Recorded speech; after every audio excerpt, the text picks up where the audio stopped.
My name is Mark Warman. And I'm Tony D'Agostino from Tony's Mopar Parts. And you are watching a very special episode of Graveyard Cars. On this episode, we're going to fact check and verify two of the rarest Mopars on the planet, starting with 1966 Hemi Charger factory 4-speed, one of only 250 built. But is this one of only 85 factory NASCAR program cars? We'll find out. Here we have our 1969 Dodge Daytona, one of 294 440 Magnum automatics produced. It's very original. Do we leave it alone or do we restore it?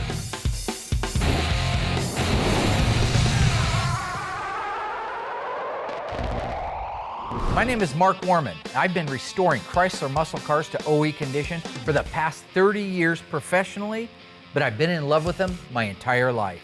We're the best in the industry, and we're just getting started. I'm Tony D'Agostino from Tony's Mopar Parts. I've been buying, selling, and remanufacturing Mopar parts for the past 30 plus years. The preservation and the documentation of the Chrysler muscle car is an art form. The importance of what we do cannot be understated. We make sure that the cars are correct. I have personally flown Tony D'Agostino out for this very special episode where we document, validate, and investigate some of the rarest and most desirable and valuable Chrysler muscle cars that exist today.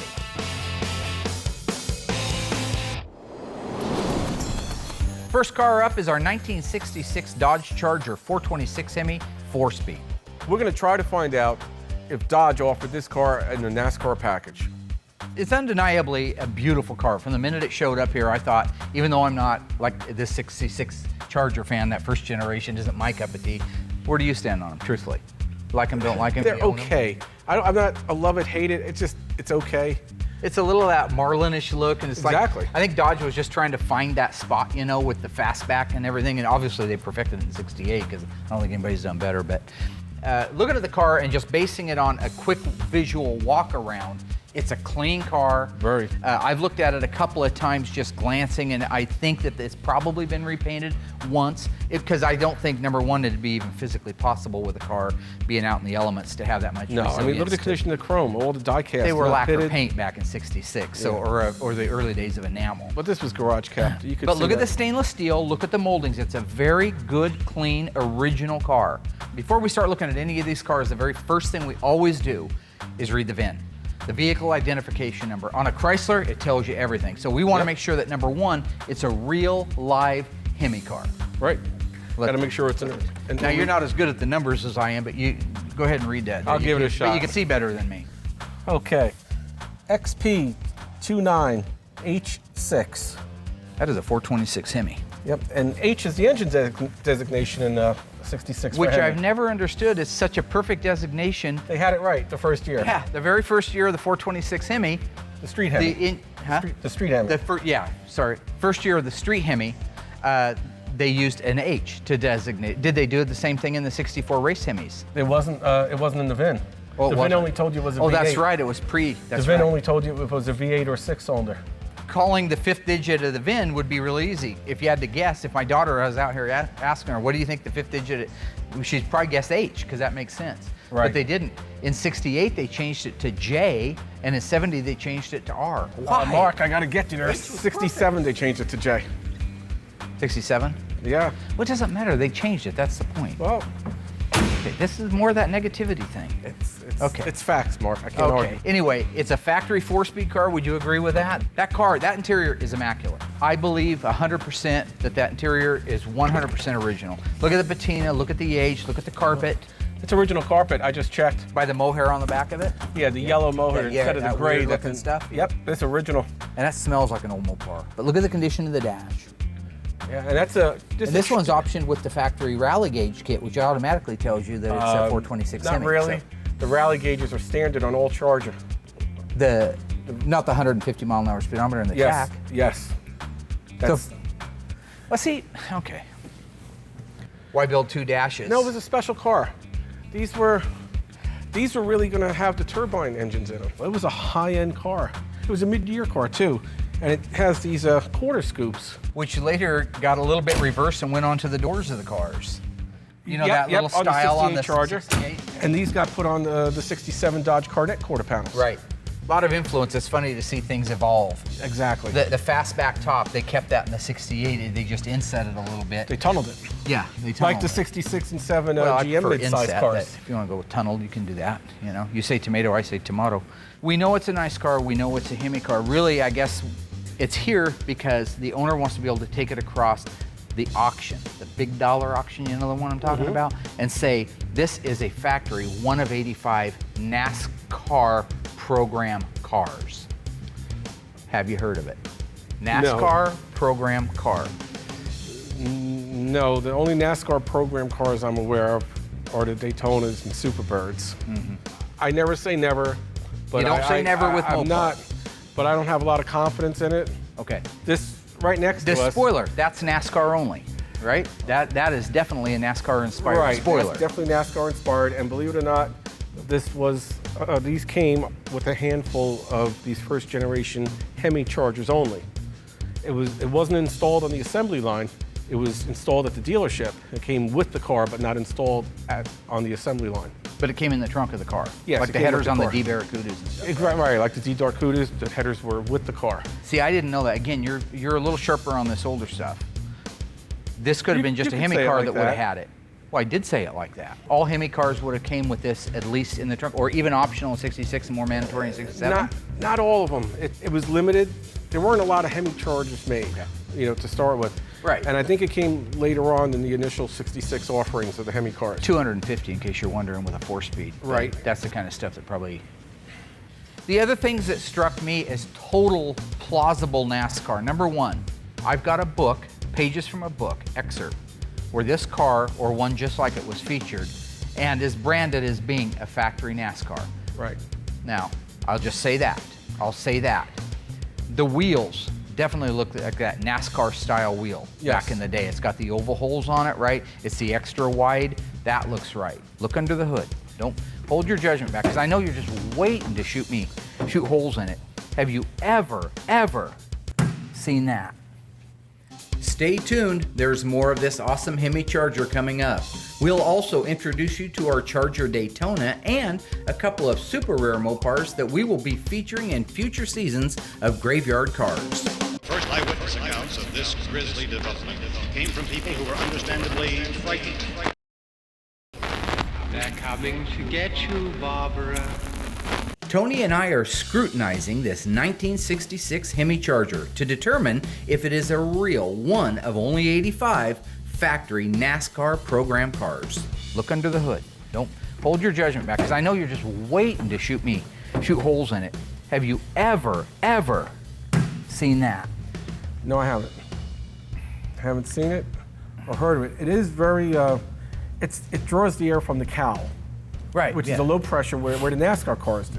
Now, the way how the NASCAR cars actually had it, because of course NASCAR cars didn't need to have windshield wipers. Tony's like a guru on the NASCAR stuff. I gotta say, he's sharp. He lives back there, so he grew up around this stuff. They went, the air clean air assembly went straight back.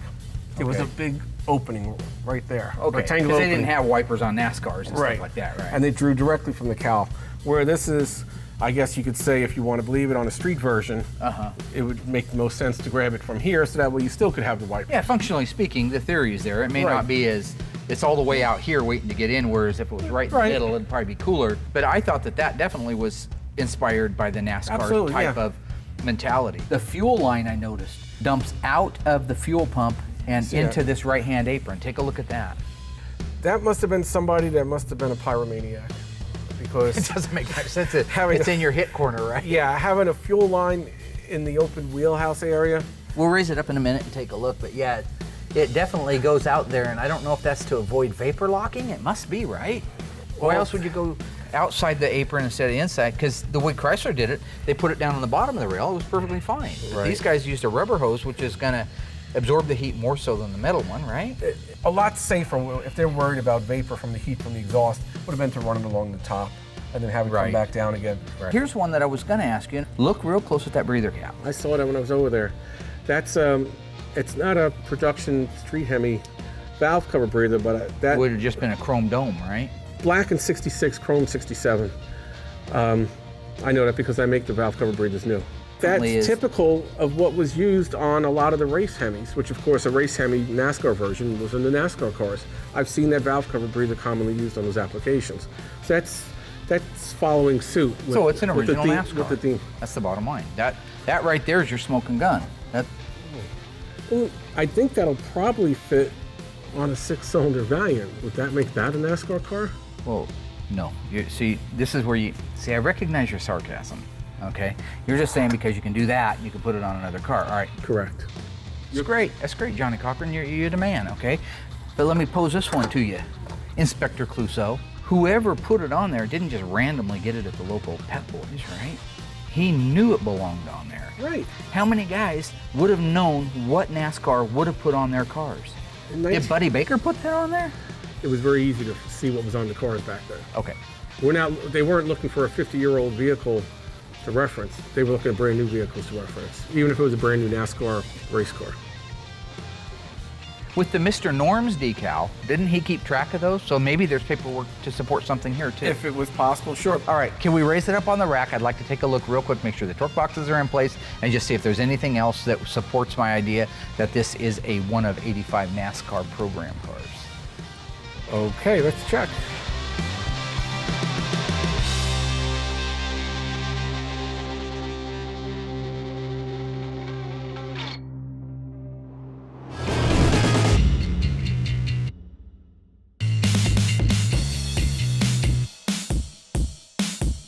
In a future season of Graveyard Cars, you are going to be introduced to this 1969 Dodge Charger Daytona. This is an original 440 car.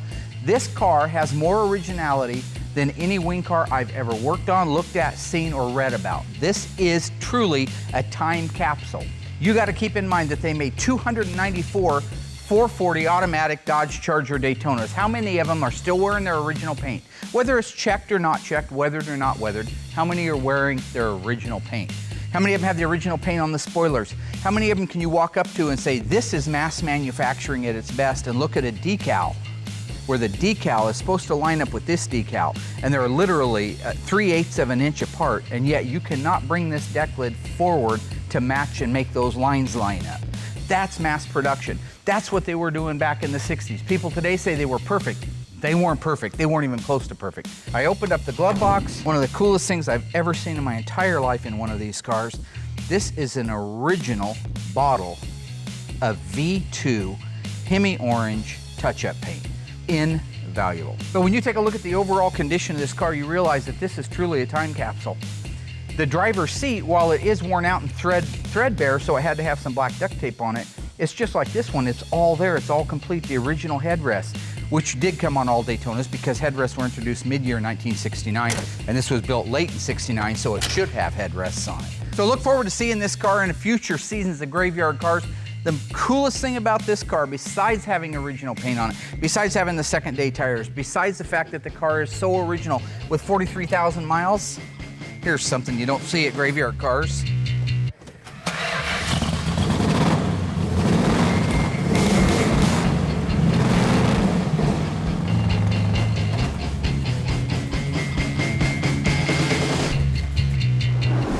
Originally, Mopars had the interior door lock knob located at the rearmost edge of the inside of the door. What year did the manufacturer change this location due to an increase in theft? Was it 1967, 1968, 1969? The answer coming up after the break. Because of the obvious threat to untold numbers of citizens, this station will remain on the air day and night. So what year did Mopar change the location of the interior door lock knob due to the theft problem? The answer? 1969. Due to the original location of the lock knob, it was easy to be able to go in with a coat hanger and pull that knob up since it was located right where the quarter glass met the door glass. Another reason for the change, it was impossible to reach around comfortably and unlock the doorknob from the driver's or passenger seat because it was so far back. This incredible story becomes more ghastly with each report. All right, can we raise it up on the rack? I'd like to take a look real quick, make sure the torque boxes are in place, and just see if there's anything else that supports my idea that this is a one of 85 NASCAR program cars.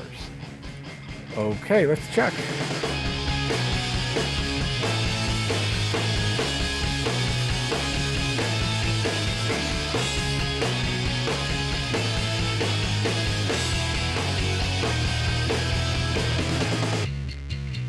All right, so we've got the skid plate, which is the correct original one for the 426 Hemi, and they call it a skid plate, and in a way that it is, but it actually blocks off the ability to hit that. It protects the deeper oil pan. Right, right. Leaf spring, why is this one? This isn't a 354 Dana leaf spring setup. This isn't the track pack setup. This has 5 leaves, I think. 1, 2, 3, 4. This is 6, and this is supposed to be 7 that has 2 halves. And I believe we have 1, 2, 3, 4, 5, 6. So this is missing a half, or I'm really thinking that these leaf springs may have been replaced, but they put the bottom leaf with the number on it. So they have a part number that coincides, with the assembly number of the leaf. And actually, the whole thing's wacky. I've never seen that before. Right. They don't use bolts to hold those together like that. They just use those clamps. And those probably are an aftermarket, like a super stock type leaf, but they put that on there for the correctness of it.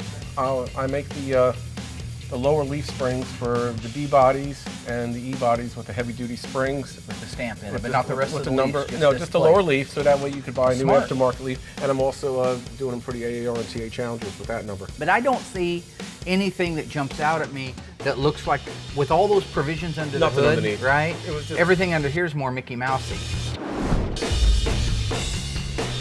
So on the outside of the car and under the hood, what we've established is that the air cleaner is definitely a NASCAR looking or NASCAR inspired style air cleaner. Yes. That's been modified from its original factory. The ignition system is a complete Mallory ignition system, which who knows if Mallory's the one that supplied NASCAR. That'll be your research on it. The air breather that goes on the valve cover on the driver's side definitely looks like one that they would have used back in the 64 and the 65 NASCAR race engines, correct? Yes. The radiator's right, but replaced and It's new. an original. The Yeah. fuel lines are driven out through the right-hand apron for whatever reason on it. It has 426 Hemi badges. It's a 426 Hemi car. None of that stuff is surprising. The Mr. Norms decal back there, I know. You're gonna do your research, reach out to a couple of guys. I'm gonna do my research and figure out if I can get any more documentation on who wrote the article on the car. I've also got a letter into the Chrysler Historical Society to see if they can give us any information. We'll meet back on this one. And I know you're also buddies with Ray Evernham, NASCAR crew chief. Oh, Ray Evernham. He's also he's a a big buddy. Dodge fan too. Yeah. Why don't you check with him? It's a good call. You just wanted to say Ray Evernham on TV, like get connected or something. It's okay.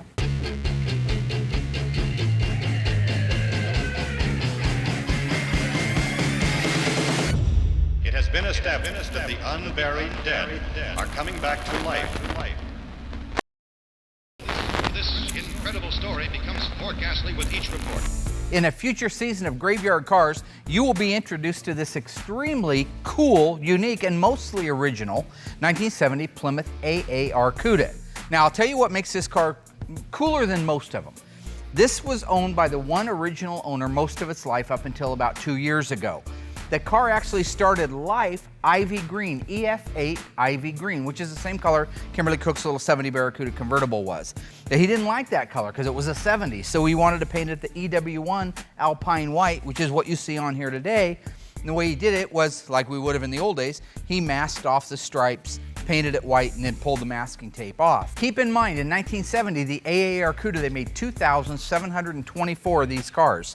Of those, only 1,604 had the automatic transmission. Looking under the hood is the original numbers matching 340 6-barrel powertrain. I mean, you right down to the original radiator, original air cleaner lid. The chrome valve covers are not supposed to be on there. Somebody's added those, but the rest of it, the Hemi orange, it's on the engine. That's original.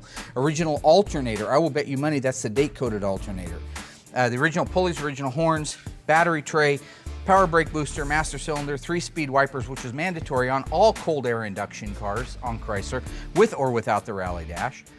What isn't right underneath the hood is, you notice it's all blacked out.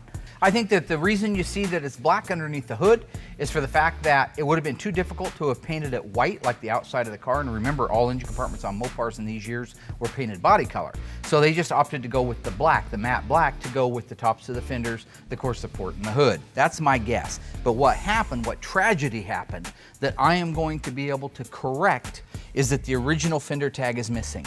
When they took it off to paint the engine compartment, which is so common with these Mopars because it was just number two Phillips screws, they lost that fender tag. I am going to be able to document the car, make sure of every option that's on it, every one that's not, and that's what's great about an original car like this. And then I'll have Dave Weiss assist me in getting a new fender tag made for it.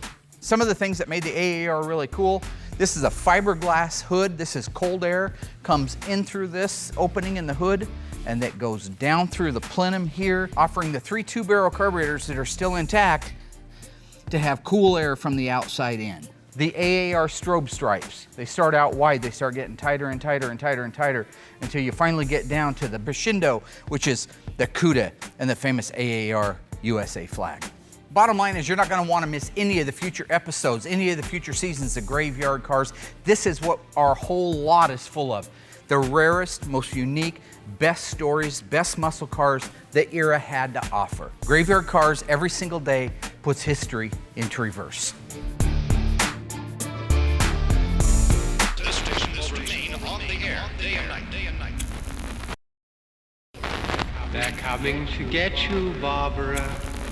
And now we're going to check out our Dodge Daytona, one of 294 440 Magnum automatics. What we want to know is, should the car be restored or left alone? Okay, 69 Charger Daytona. This is your cup of tea. You own one of these. Yes, sir. Incidentally, Tony's Daytona won OE Gold 3 years ago. Yes, it did. It also won Concours d'Elegance. So the question on this one, Tony, is, we know it's rare, we know it's super valuable. Let me give you a quick background. This guy bought the car brand new in 1969. Original owner? Original owner car, has had it its entire life.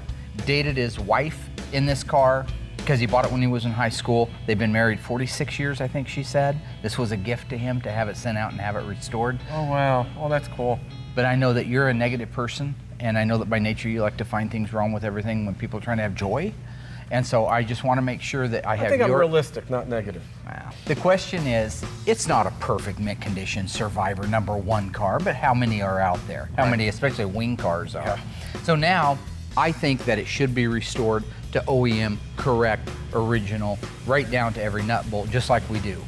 What I want is your opinion on whether you think it should be done that way, and then we'll make the final decision before I call the customer. If it's a good enough Survivor, I'll pitch a fit and fight you to leave it alone. You know why? As good as your restorations are, they're only original ones. I know. So here's where you know your stuff really, really well. This is a little bit different than the Superbird, correct? This is different than almost every other car. Okay. When this car left the assembly line, it was a 440. We learned that in previous episodes. It was a RT 440 car, whether it was 4-speed or automatic. It was an XX29 car. So let's talk about this car leaving the assembly line. It was destined to be a Hemi Orange 69 Daytona Charger. That's what it was designed as. That's what its final was going to end up. How it left the assembly line was a complete 69 Charger RT. Okay. Without a bumper and grill. Okay. So it was painted, it went through it got baked through the paint booth and everything. It was all.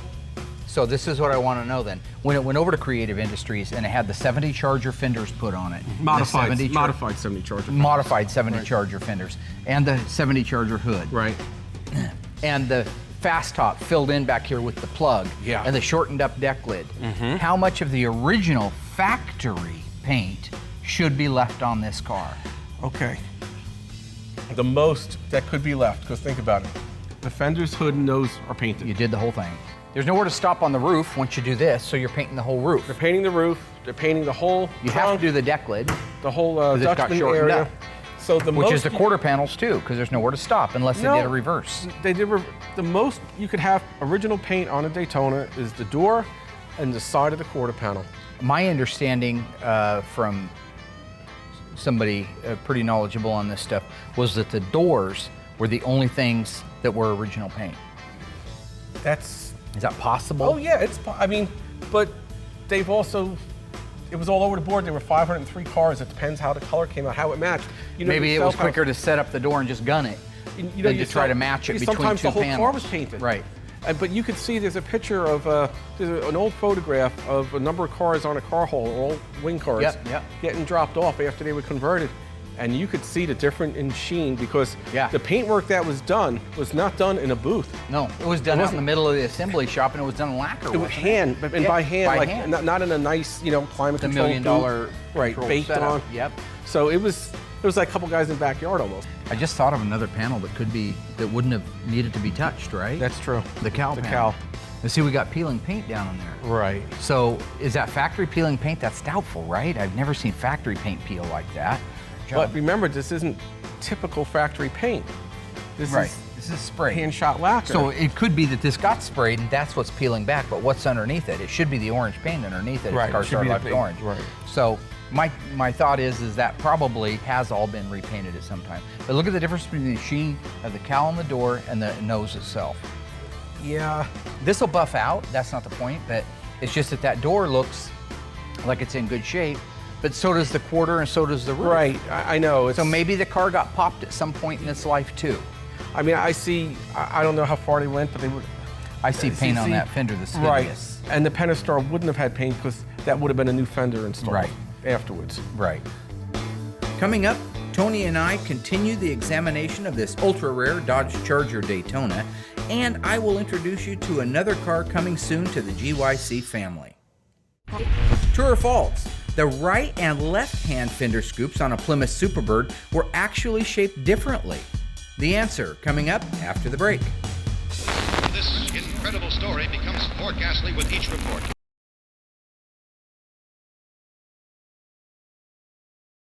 So, were the fender scoops on the 1970 Plymouth Superbird shaped differently from side to side? The answer is true. Unlike the Dodge Daytona, where they were the same because the tops of the fenders were relatively flat, the Superbird used a Dodge Coronet fender. This Dodge Coronet fender was shaped differently on the top surface, which required a different rake from the left side to the right side on the fender scoops. This incredible story becomes more ghastly with each report. In 1969, Dodge built 18,344 Dodge Charger RTs optioned with the 440 Magnum.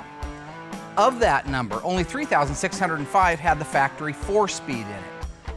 Of that demographic, only a handful were built with the special edition trim package. In future episodes of Graveyard Cars, you will be introduced to this very rare, very unique, one-owner Dodge Charger. Let me tell you what's cool about this car. The guy bought it brand new. It's still wearing its original T7 dark bronze poly paint.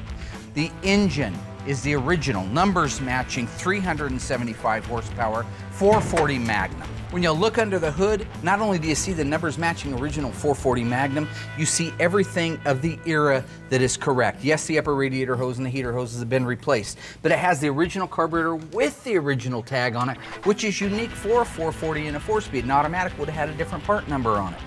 Somebody's changed the valve covers out. AMD makes brand new ones. That will be part of the restoration. Look around the rest of the engine compartment. The original windshield washer reservoir, the original paint underneath the hood, the original bracket that held the heater hoses, the vacuum lines that are still wire tied together just like they did at the factory. This is a vast wealth of information and history that will be documented in future episodes and seasons of Graveyard Cars. Look at the fender tag. This thing reads like War and Peace. There's a lot of options on that thing. When you look at the fender tag, you're going to see all kinds of options, from the AM radio, which, believe it or not, was actually an option, to the black vinyl top, to the black Bumblebee stripe.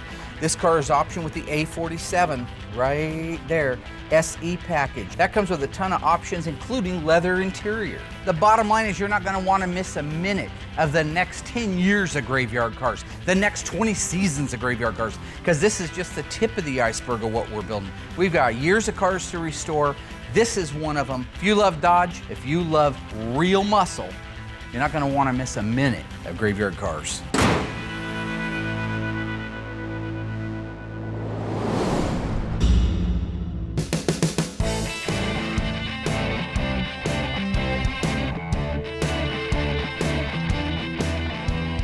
Everything up in here looks original to me. So much stuff on this car looks original, but I just think I'm not leaning towards just leaving it alone though, because I'm not 100% sure it's a survivor quality.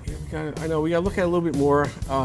See, one of the things I was talking about, and it's hard to say if it was done from another paint job past the original 2 paint jobs, but this is very typical to have Paint on these, right? On the rubber hood bumper. But like you say, if we knew it was original paint, then that would be normal to see that on there. Right here. Yep. I mean, look, even the worst of paint jobs, I think they would have masked this off better. Yeah. But I truly feel that this is original. That paint up on top of those is original. Why, if it was a brand new car, why wouldn't they wait to put those on there? Because they were already put on the assembly line? It was built. The car was Except for a grill and the bumper, it was done. It was a 100% done car. You know, there's a lot of originality about this car, OE original stuff. Oh, I agree. You know, a ton of stuff on it. I still am not convinced with the condition to go that far, but a couple things to make note of.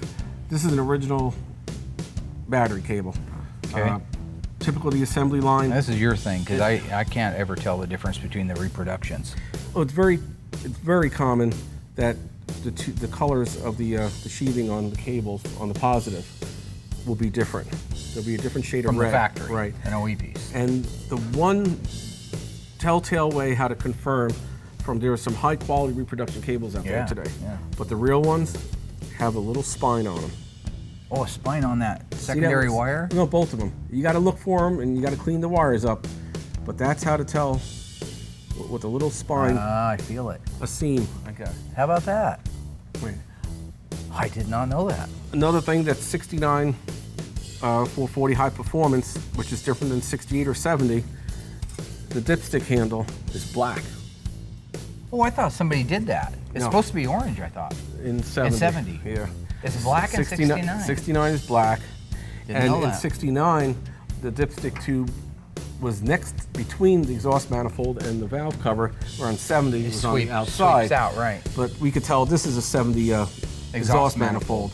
Must have been the heat replaced. riser tube, yeah. Right, it has the bosses on it for the heat riser. So that's been replaced. Right.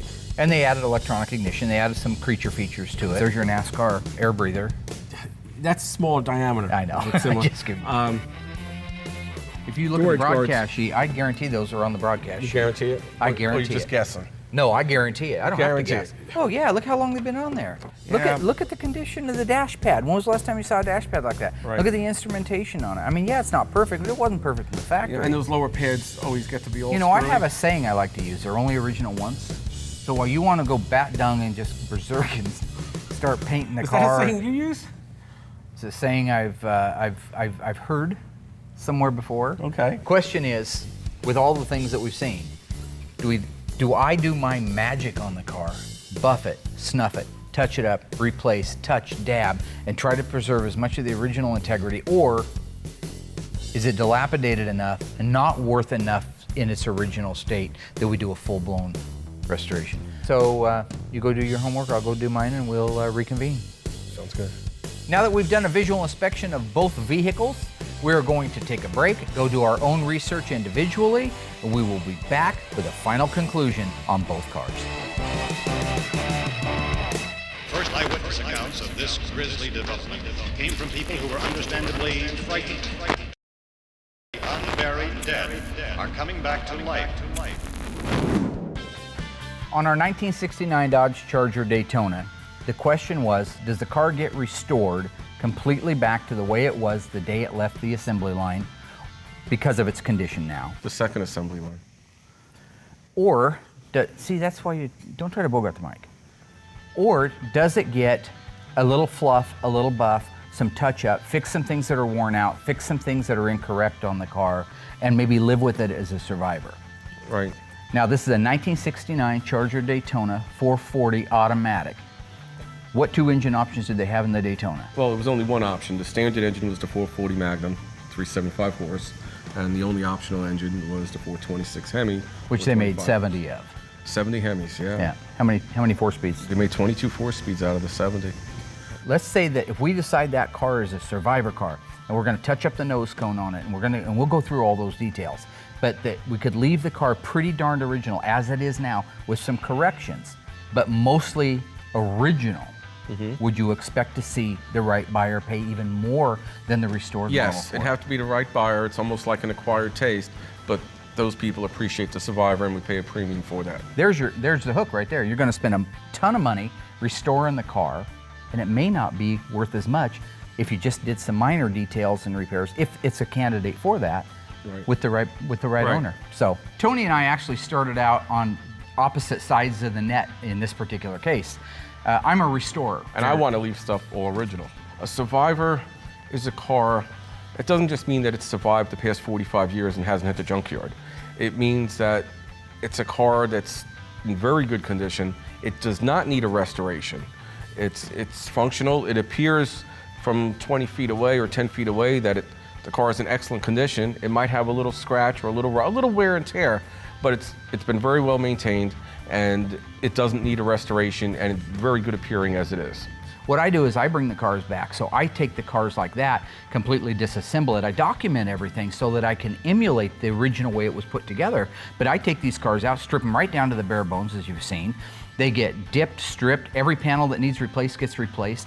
Then the body and paint is done. After that, the engine, the transmission, the drivetrain, the K-member suspension, cooling, everything on that car is completely restored back to what it should have looked like on the day it went down the assembly line. We're on total different sides of the net, and again, we flip-flopped a little bit. Yeah, initially I was thinking this might be able to be fluffed and buffed and come back to be a pretty presentable Survivor.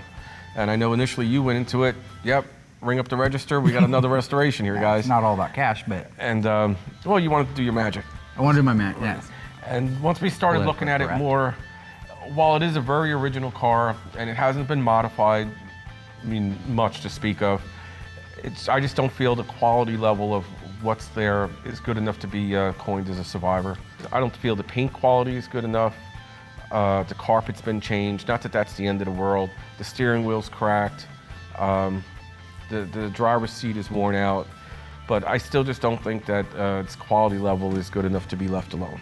I think you should do your restoration to it. At the end of it all, I could probably spend $5,000, my own time, my own person, Mark Warman, do the things that I think I need to do, and I think I could find a wallet that wants to open for that car as a Survivor. That's my opinion of it. The nice thing is you could try it and see how it looks. Right. And then if it doesn't work out, just do the whole thing. You already needed the seat, so you're taking a little bit you of a already gamble. needed the carpet, you already needed the steering wheel. Right. I think you could restore that car and keep a lot of the original components. In the overall picture, in the overall scope of the Daytona, the truth of the matter is the owners of the car want it restored. Okay. I've actually had this conversation with the lady. The lady did it for her husband as a gift. They bought this car, and the husband bought the car in 1969 when he was still in high school. That's so cool. That's amazing. Here's the difference, I think. And I didn't give you this, right? Okay, no. But you know where I'm going. He saw it brand new. He's seen it brand new. He's owned the car and seen it like this for 40 years. Right. He's ready to see a different picture, a different snapshot. So this one you're going to do. This car is getting We're going to done. restore the car, have it back to him in 24 months, and going to be a really happy family. I think that's the right thing.